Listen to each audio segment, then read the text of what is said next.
All right, guys, welcome back to Native MMA Radio. At this time, I have a very special guest. I have Ruben Bam Roundstone. He is going to be competing in the finals for the heavyweight tournament of Fusion Fight League. He also has a bare knuckle fight coming up. He's a busy, busy man. Ruben, how you doing, man? Oh, I'm feeling great. How you doing, my sir? Doing very, very well. Let's talk about your last fight with Fusion. Obviously, it was a semifinal fight. Big, obviously, opportunity on the line, and you walked out unscathed. Looked very good in it. Oh, yeah, man. I always try to, keep my style kind of like, what would you say, a ninja. Try to just go in there, get it done, and just walk out. If it goes the next couple rounds, I think it's the second round where I get kind of pumped up, and I'm like, let's get bloody.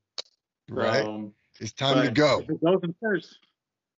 Hell yeah. So now that you're in the finals, man, obviously with a win in the finals, you have a nice little 2-fight pro contract coming your way. It should be a 3-fight, but we'll work that one out later. Can't wait to see you, man. Obviously, do they have an opponent already lined up in the finals? Has that bracket already been, the other side of the bracket been cleared? Who is it? It's going to be Eduardo Fernandez. Shout out to Eddie, best homeboy in the world. But I think it's only going to go one way, and it's my way. There we go, man. The Bam way, he said. Oh, yeah. I think I'm going to gain another Bam fam after the finals. For sure, man. For you winning this contract, what does it mean to you? Man, it means 11 years of hard fucking work to finally come to fruition. Not only just for me, but my people and also my family. Because we live this game. My brothers, my father, me, this is life. So, it means a lot. Just to finally go pro is just like, it flabbergasts me. So I'm excited. I can't wait. Can't wait to get these hands dirty. It gets my heart every morning. That's what wakes me up, go run. That's what wakes me up to work out. It pumps me up. Even before I even go to sleep, I roll out of the couch and I'm like, got to get one more mile in. Because I know my opponent might be training harder than me. I'm going to hit that mic again, be training harder than me. That's the thing you talked about earlier. We've really, as a people, have been fighting for generations upon generations upon generations. So this is literally second nature for you. It's like you grew up fighting, especially growing up on the reservation. Oh, yeah, man. I think reservation boys have the hardest heads in the world because not only did we take it from all of our friends, but we also took it from our family. Right. And I'm still scared of my mama to this day. I'm a 26-year-old professional fighter. The woman scares me. Right. So it's a little different when you got native parents, bro. Oh, yeah. I always say you don't know how tough you got it until you go live on the res. Well, for sure. I have a wife who grew up on the res, so she completely understands that part. So for you, tell me a little bit about where you grew up, your tribe, all that good stuff. I grew up out of the Northern Cheyenne Reservation, out of Busby. Kind of where my bread and butter comes from. I first started picking up boxing when I was about 15, maybe 14 years old. Had a little bit of karate experience. So it kind of feeded into like MMA. So then I took my first MMA fight when I was 15 years old under Res Brawl, which was a little small organization that was made on the res that, a lot of people took advantage of. And a lot of what would you say, the superheroes of my reservation, kind of took advantage of. And, I kind of followed suited and, kind of led me to the journey that I am on now. And, what makes me proud every day is that I surpassed what they were going for. I've always been told, especially by my professor, Jared Stewart, I'm no longer a bar fighter. I'm a stadium fighter. And that's what excites me all the time is because, those words to almost inspire you to keep going. So what would you say? The ninja code. Yeah, man, being underneath those bright lights hits a little different. Oh, yeah. Way different. When I used to fight out of, can't remember the bar. I think it's called Hudson's. But I remember those little tiny crowds, and I know it might be different for somebody else, but when they're like screaming your name and it's like right there, you kind of don't mind it. But now when you're like fighting in this big stadium and, there's about 100 people, yelling, kill that fucking guy. And then there's a couple of guys, yelling, you're gonna fucking die. And it's a whole different energy. And I think that's where I got kind of addicted to MMA. Is I love that.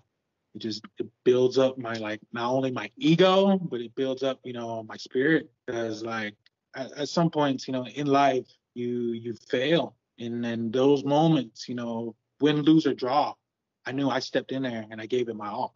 So that's what I love. Hell yeah.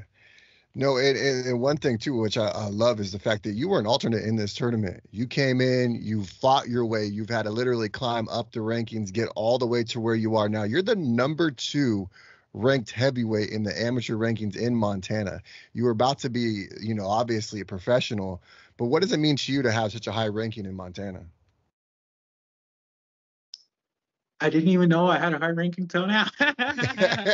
But right now, that got me excited. That's crazy to think that I'm number 2.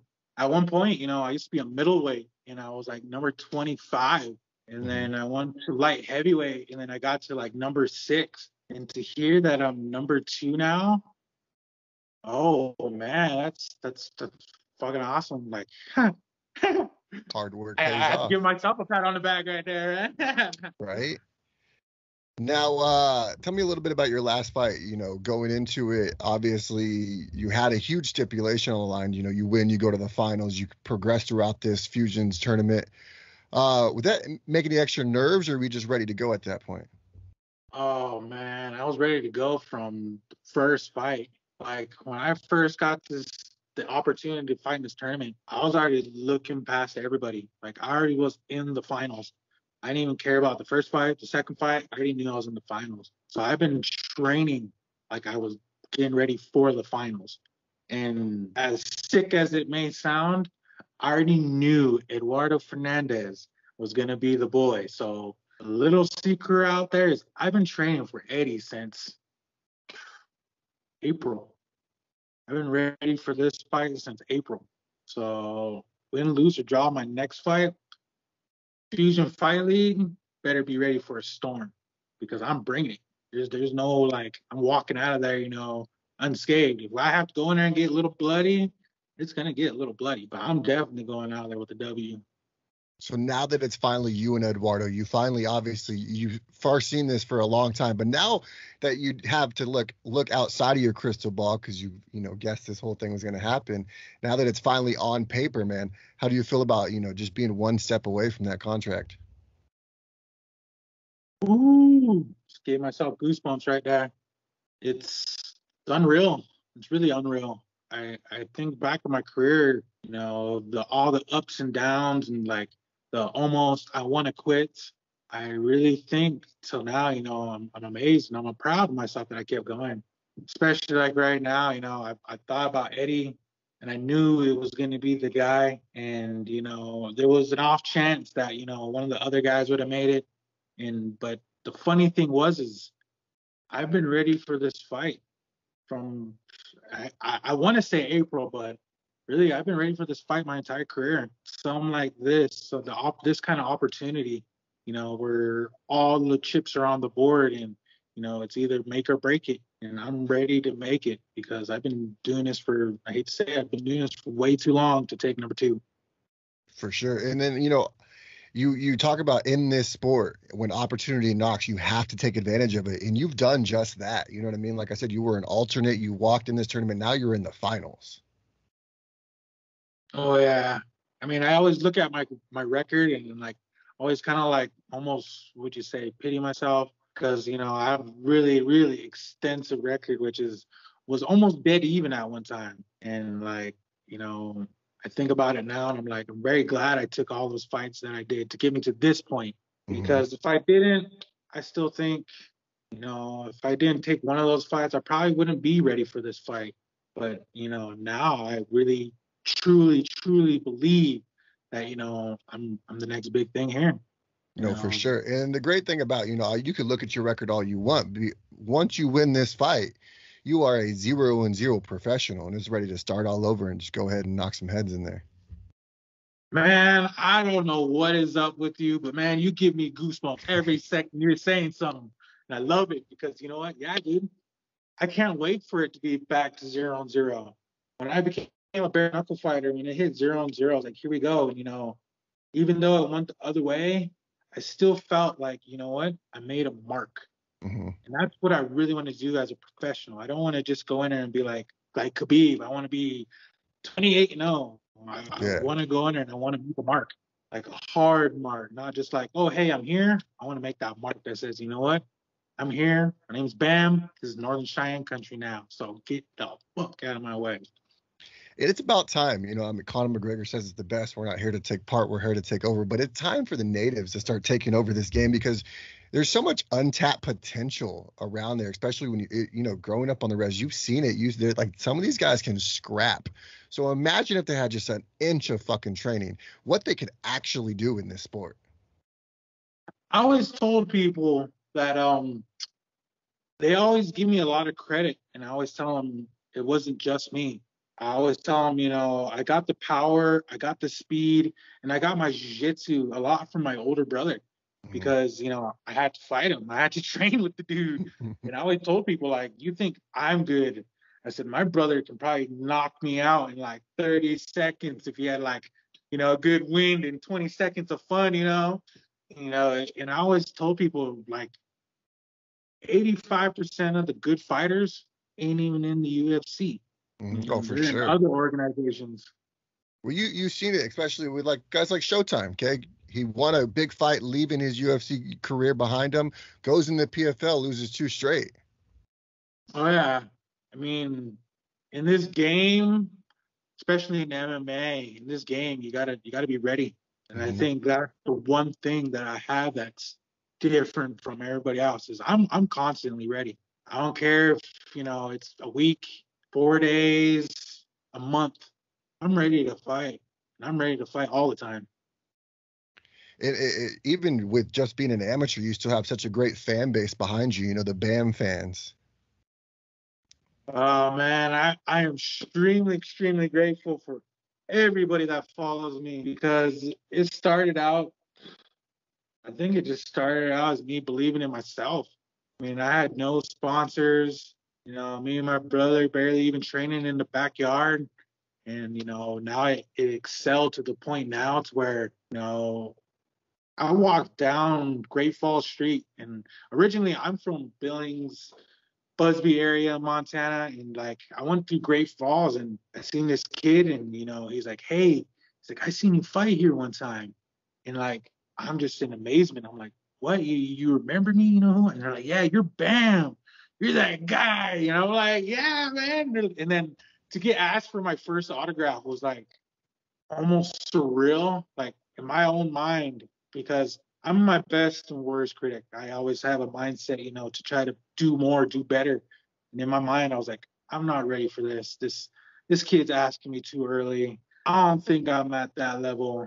But, to have them is a true, true blessing. So to all my band fans, thank you guys. You guys are fucking amazing. Just stay tuned. Guess what? We're going to do bigger, better things.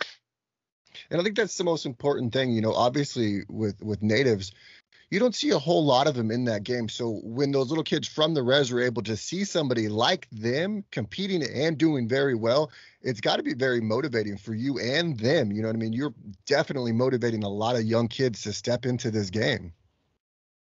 I think not only just to step into this game, but into step into life. Because my big thing was, and I always tell this, and I also tell this to my own children, if you want to choose MMA, you want to choose combat, it's fine. But personally, I wouldn't choose this sport for my worstest enemy. It takes great and a lot of discipline Mm-hmm. to learn and to do these things, to wake up in the morning, to go for those runs. I always tell people, go be a table tennis player or go be a swimmer or go be this. And then they see me box or they see me fight and they're like, nah, we want to be like you. And then it almost brings a sense of fear, but and it also brings a sense of excitement because I can't wait to see the next world champion come out of my res. Right. For you, is it important to one day go back to your startup? Obviously, you've already started up at OGym, but build your team up to, creating like that next generation. They're literally in your hands at this point. Most definitely.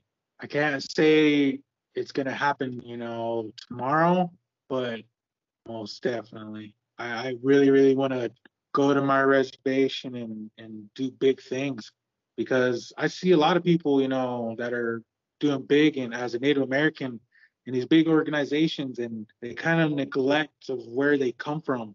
I do this solely, not only for me, but for my people and for my family. This is legit a family business.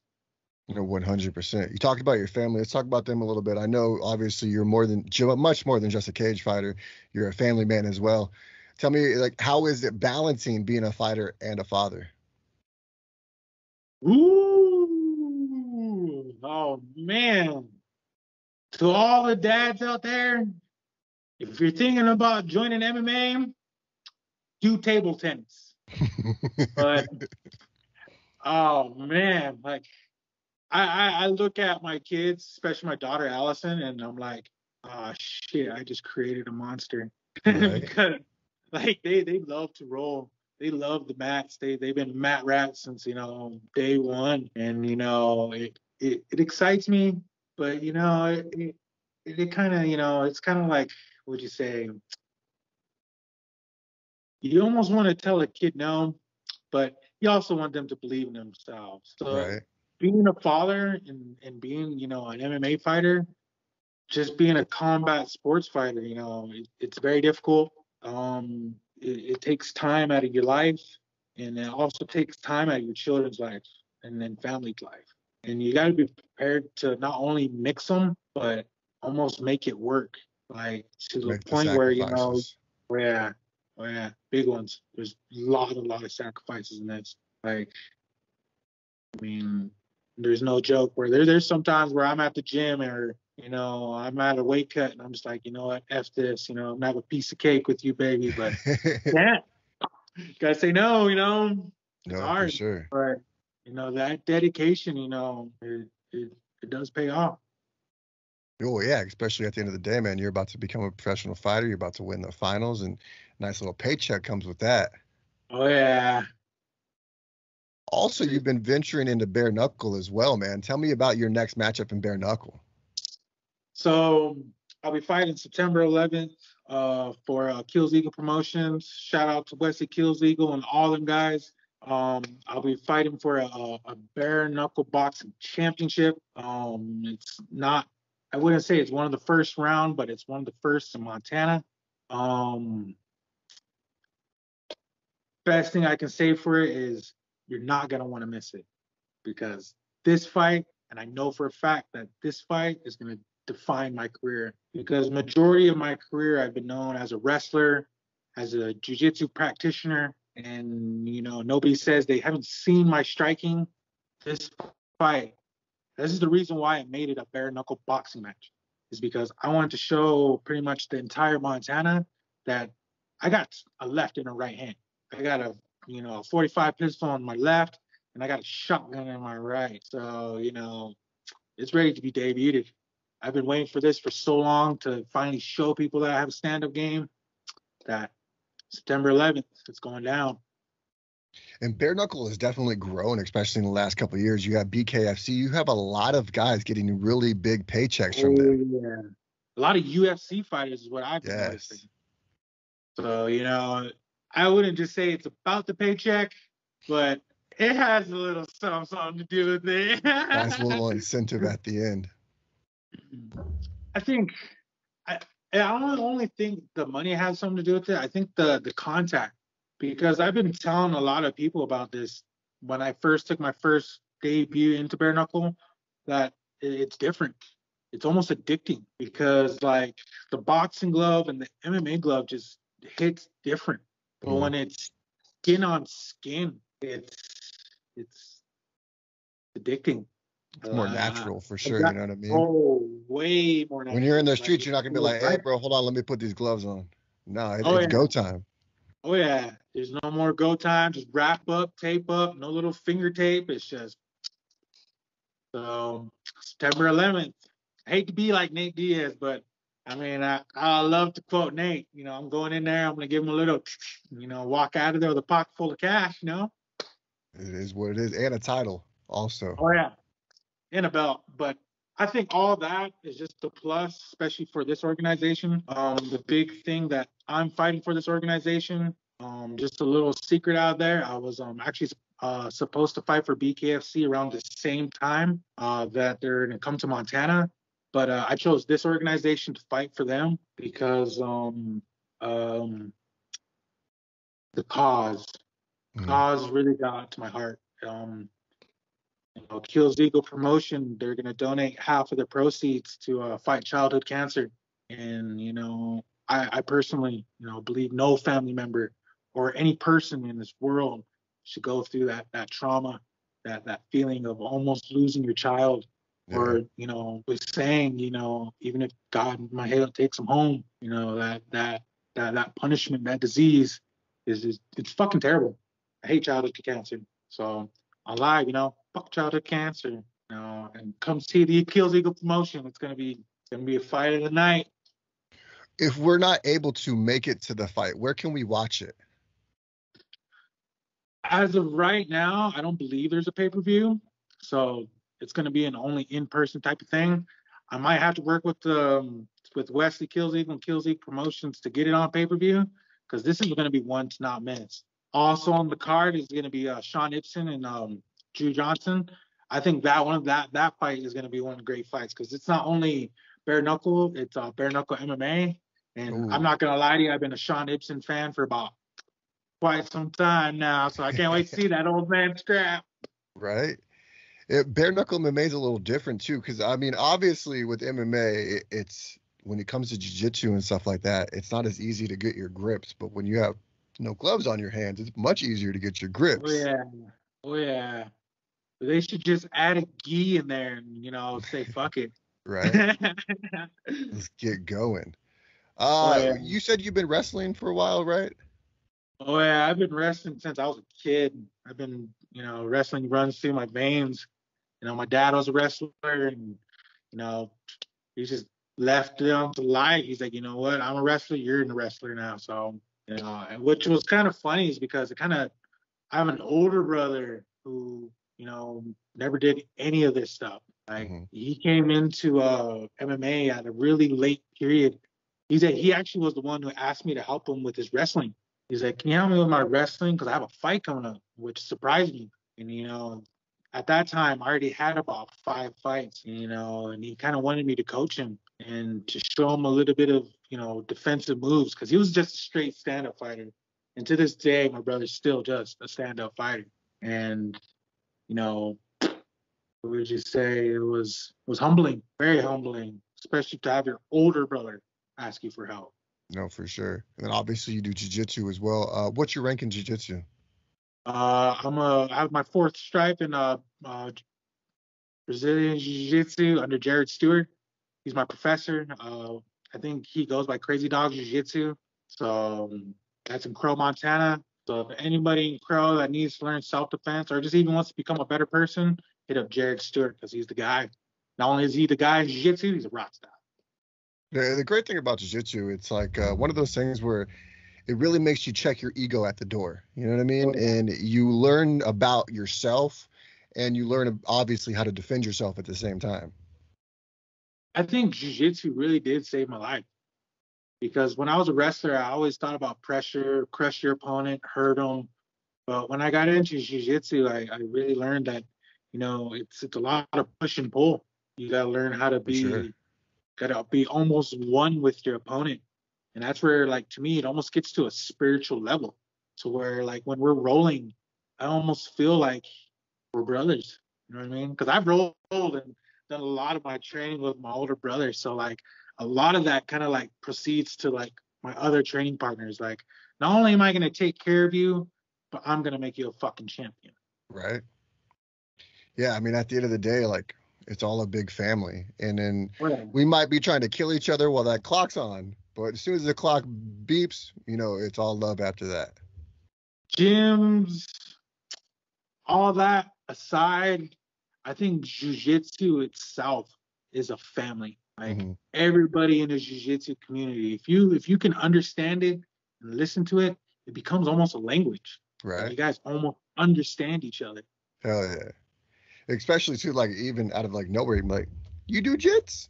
And then just bam, right there starts Oh conversation. yeah, slap, tap, and roll. Exactly. And that's the thing, you know what I mean? It's like I'm not trying to get tapped out, but I'm not trying to snap anything either.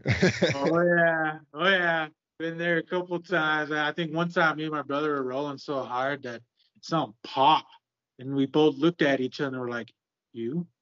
But it goes either way. I love jujitsu.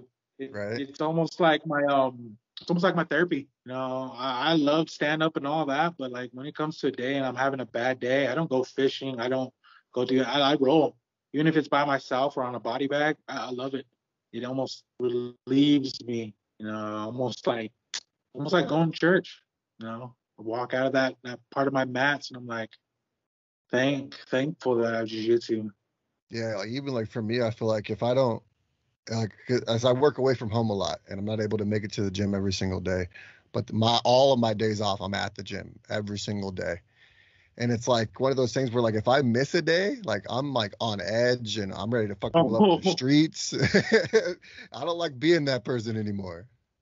You pick up jujitsu, it's almost like picking up a smoking problem because Yeah, you need it. It's like you for sure. You're need like, it. fuck, I gotta get on the mats today. Oh yeah, oh yeah. And that's the great thing about, just combat sports in general. Like yesterday we did striking and it's just one of those things where it's like, man, if I didn't have this, I would hate to see the person that I would be. Oh yeah. I think I would be either dead or in prison. And that's the big reason why I thank Jared, my professor, a lot. Like I give that guy a lot of praise. Like he saved a life. I mean, at that time, I was a terrible person. I mean, when he came into my life, MMA and like combat was on a rocky road, and then he really strained it out. He like almost like enlightened me. He was almost like I hate to say it, but he was almost like Jesus. He came to me and he's like, you know what? He's like, you're doing it wrong. Hmm. You're doing this wrong to a point where you feel like it's right. So he came into a dark world and lit it up. Because now, I go into a fight and like what you said, I come out unscathed. It's funny that you say that, he inspired you because I don't think you realize how many kids you're inspiring, how many kids to, want to stay focused and want to do this thing. Because obviously they've seen you compete and they're like, hey, this is somebody just like me doing what he loves. I could do that too. So I think you don't realize how many people you're inspiring, brother. Thank you, man. Like the only thing I could say to those kids, especially like right now, is don't give up. Giving up is one of the worst options in the world. That's the I easy way out. believe I believe giving up is almost like accepting death. You Yeah. you you can't do it. To keep going is better to fail than to not have tried at all. Because, at the end of the day, we all learn something. No, 100%. Well, brother, I don't want to take you much more of your time. I've already taken about an hour out of your day so far. I appreciate the time that I've been able to spend with you. Before I let you go, I want to give you an opportunity to shout out your teammates, loved ones, sponsors, anyone that's really helped you along your MMA and bare knuckle journey. Sweet. I want to give a big shout out to Cindy Ray. Cindy Ray Graff at N2 Cryotherapy. She's been taking care of my career ever since basically it started. Along with that, I also want to thank Gail Lammers. That guy has, he's been in this dream of mine since I barely began. I also want to give a shout out to my new sponsors, the guys who make the t-shirts, my uncle Lorenzo McMakin, with Buffalo Walking. I can't wait for the new ones to come out. Um, Big one is Octane Addictions with Tyler Johnson, the guy for stepping in short notice. He's seen that I was like struggling, and he's like, you know what, I need to help you. I also want to thank my Cheyenne brother Duran Cafaro. He's one of those guys that I always looked up to. He was my hero. Came in at the last moment, said, "I love you. You need help. This is my help." And then it was amazing. Not only was the advice amazing, but just what he did for me. I also want to thank, my brother, my older brother Spur, aka Big Sexy, aka the big boss like Rick Ross for 2 shots of hot sauce, the man who knocks him out, the dream himself. I want to thank you, big bro. You inspired my career, even though where I was there in your beginning. You to this day, you still make me the person I am. You're not only the inspiration, but you're my hero. I love you. Can't wait to hit your face tomorrow. And everybody else. And lastly, and most importantly, I really want to thank my wife. She does a lot of things for me. She takes out the trash when I'm out running. She takes care of the kids when I go to the gym, and she's right there, and she's recorded my fights when I'm going into the cage. I always think she has a lot of strength to watch her loved one, her partner, to go in there and risk his life. And I always feel guilty that I take that advantage, but she always tells me to strive and to do more. So for that, baby, I love you. And lastly, I really want to thank you, man. You've done a lot. I've watched every one of your episodes. Thank you for this opportunity, dude. Like, no joke. You're doing big things for, a lot of Native Americans. I'm saying this now because, dude, this is fucking awesome. Thank you. No, of course, man. I appreciate you, being able to take time out of your day to do this with me. Also, too, man, a king is only as good as his queen. So for you to have that person by your side, that's super important. It's going to help you go so much further than you understand. If you have not seen Bam fight, he will be obviously fighting September 11th. Bare knuckle fighting. That's going to be a great fight. Probably check it out on one of his Facebook pages or something like that. Also, he is going to be in the finals in Fusion Fight League. The date is not quite set, but once it's set, man, we will let you guys know, because this is a star on the rise. And in the Native community, you're definitely going to want to watch out for this kid. Stay tuned. It's going to be one big hell of a show. So before I let you go, though, where can the fans find you on social media? You can find me on my Facebook page, Ruben Roundstone. I'm kind of getting into, more bigger aspects of social media. So until then, I think it's just Facebook. I'm going to be making an Instagram and a TikTok pretty soon. I'll be giving away some of my tricks and my trade of what I really do, of how I kind of like, how would you say it? I don't want to say it how it kind of sounds bad, but native MMA, 100%. kind of aspect. So until then, Facebook, Ruben Roundstone, or you can just put Bam. I get hit up like that all the times. That's the way. There you guys have it. Fusion's future heavyweight champion, Bam Roundstone. Bam, thank you for your time today, brother. Thank you, sir. Of course, man. Have a good one.